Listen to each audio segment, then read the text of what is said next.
मला ते विचारायचंच नाही. एवढा वेळ झाला तुझी मान प्रतीक्षा मी दरबारात करतोय. होतास कुठे रे? दादा अहो अरे कुठे असणार? मी या द्वारकेतच होतो. कृष्णा तुला मी आजचा ओळखत नाही. खरोखर सांग, या द्वारकेत होतास की या द्वारकेतील गोप गोपिकांसोबत अहो होतास? दादा नाही, तुम्ही समजता कसं काहीच नाही. सारं ठाऊक आहे. गोप गोपिका स्नानासाठी गेल्या ना की त्यांची वस्त्र नेऊन दुसरीकडे ठेवायची.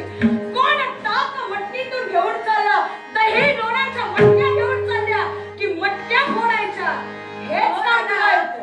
अर्थात मी हे करतो कारण ते ना माझ्या भक्तांना देखील आवडतं म्हणून. आवडतं मागून दोष देऊन माझ्यापर्यंत येतात. त्याचा काय काय? ते तुमच्याजवळ उगाच येतात. खोटी तक्रार करण्याकरता. म्हणजे सारे जण खोटे आणि त्याच्यासोबत मी सुद्धा खोटं. नाही दादा, पण ऐकून तर घ्या. यावेळी मी अशी कोणतीही गोष्ट करण्यासाठी गेलो नव्हतो. मी द्वारकेत गेलो होतो ना, त्याच्यामुळे असे वेगळंच कारण आहे. असं कोणतं कारण? दादा अहो एक 56 कोटी यादव तुमच्या पाठीमागे तुमच्याबद्दल काय बोलतात हे पाहण्यासाठी गेलो होतो. हे 56 कोटी यादव काय म्हणतात हे ऐकायला गेलेला? मग हरकत नाही. मग मला सांग रे कृष्णा, हे जे 56 कोटी यादव बसलेत ना, माझ्या मागे काय काय बोलतात ते सांग. ऐकायचं आहे? होय तर अगदी कर्ण चूक झाले. मी तुझ्या सांगण्यासाठी अहो दादा एक 56 कोटी यादव आपल्या पाठीमागे आपल्याबद्दल काय बोलतात? बलराम दादा द्वारकेतून चालायला लागले. द्वारकेतून चालायला लागले की असे दिसतात. कसा हत्ती.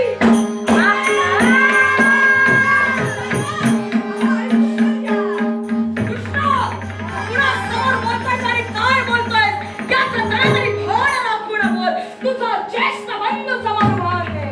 दादा अहो तुम्ही हत्ती असं मी नाही, हे यादव बोलतात. पण यादव बोलले पण तू ऐकून का घेतलंस ते सांग. अहो ऐकून घेतलं याचाही माझे कारण. याच्याही मुळे अशी कारण. असं कोणतं कारण? दादा हे आपल्याला हत्ती बोलतात याच्यामुळे कारण कोणते असेल? कोणतं? ऐकाच दादा अहो सामान्य व्यक्तींचे पाय केवढे आणि आपले पाय केवढे. अहो या साऱ्या सामान्य व्यक्तींचे पाय आपल्या एका पायात सामावतात. आपला पाय म्हणजे अगदी बलाढ्य हत्तीप्रमाणे आणि म्हणूनच आपल्याला हत्ती बोलतात. मग हरकत नाही. असं असेल तर साऱ्या 56 कोटी यादवांना अगदी ओरडून ओरडून सांग, माझ्या दादांना हत्ती म्हणा. म्हणा दादांना हत्ती म्हणा. कृष्णा, अरे मला वाटलेलं बुद्धीनं जरा तरी मोठा झालाय, पण हा माझा भ्रम होता असं मला तरी वाटू लागलं. अहो पण तुम्हीच म्हणालात साऱ्यांना हत्ती म्हणायला सांग. हत्ती म्हणायला सांग. याच्या मुळाशी कारण वेगळं होतं. आता ते कोणतं? मला वाटलं तू हुशार झालायस, पण माझा भ्रम होता. सगळ्यांना हत्ती म्हणायला सांग याच्या मुळाशी कारण म्हणजे हत्तीची उपमा देऊन माझ्या दादांचं वर्णन कर. असं म्हणतात. आता हत्तीची उपमा दिली का आणि हत्ती म्हटलं? ए कृष्णा, फरक पडतो. जेवढं सांगितलं तेवढं बघ. दादांना केवळ हत्तीची उपमा द्या. उपमा द्या. दादा अजून आहे का? अजून आहे? हो ना. सांग सांग. दादा काय ते सांग. द्वारकाधीश बलराम दादा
सांगितलं तर माझे कष्ट वाचले.